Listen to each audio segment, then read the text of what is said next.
So here we are placing our mounts on the bottom row that is engaging a skirt. I typically recommend always keeping the mounts in a uniform fashion in the array. So for this array, I'm gonna keep everything on the right-hand side.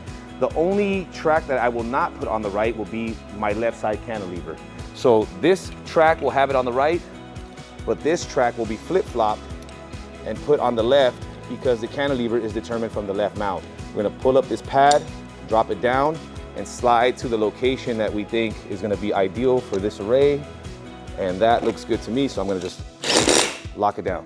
I locked in my mount in this location because I'm trying to identify the best spot where my panel marking lines up with the back of my mount. I'm not drawing out my skirt on this on the roof here, but I know there is a skirt that's gonna be engaged. The skirt is roughly about 4 to 5 inches, so I have to kind of compensate for that, but that's not drawn out here. I know that my back of my panel engages to the back of this pad here, so that's where I'm trying to get like a linear lineup. Wherever there's a skirt engagement, you're gonna need a spacer for this particular project. We're gonna need a 35 millimeter. These 35 millimeters are stamped and color coded. They come in different variations and different colors, so you just gotta advise your plan sets to make sure that you're using the right ones for the right project. You're gonna get your spacer, engage it onto the top lower section of this lip, just like that, and you're gonna press on. You should hear a little click, but what we're making sure is to find the engagement where that back section butts up in that clip. Now that we have our mount locked into place, we need to find the identification mark. So we're gonna use either the gutter or the edge of the roof as a form of reference. So for this one in particular, it's 12 inches and 1/8. So we're gonna do that to the other outside mount, and that will make these two mounts square, and then we'll run a string. Okay, so now that we have everything set and our two outside mounts are square and aligned, we're gonna run our string and then bring all the other mounts in between. So we're gonna put our string line, gauge it onto this mount, and we gotta make sure that we run through the front of the L foot, not the back section. So there's a little clip feature here on the L foot. It's that little serration clip. That's gonna be our identifier where we wanna run our string line.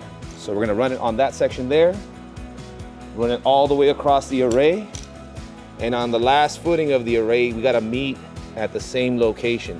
So not here at the bottom, but right here where that clip lands up, all right?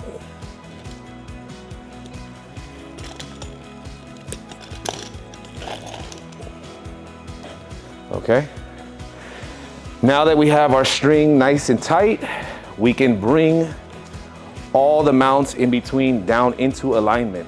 So since we left everything hand tight and loose, we just slide them into engagement.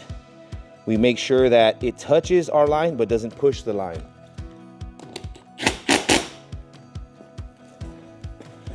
Okay, we drop down our mount into alignment. Make sure it touches the string but doesn't surpass. Okay. And then now we can install our skirt.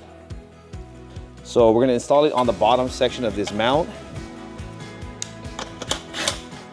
If you notice, there's a little lip feature here on the top of the skirt, and it has a notch opening in the mount where it actually bites and engages into. So let's align our skirt to our panel marking to find it square. Lock in our skirt. So here we're ready to install our TopSpeed link. We're gonna be using it to splice the skirt. The skirts come in two options. We have double portrait and landscape. So we need to install a spacer. So this molding of the link is the exact same as the molding as the mounts. So we would, just like we would install one spacer on this mount, we would install two on this larger link. Just space them out evenly, make sure they notch up and square in. This other 35 millimeter spacer, and just drop it down.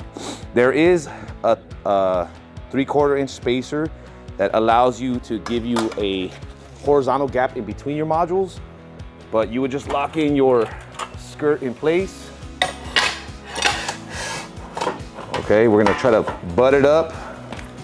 Give it a nice little tap on this first mount just to hold it into place.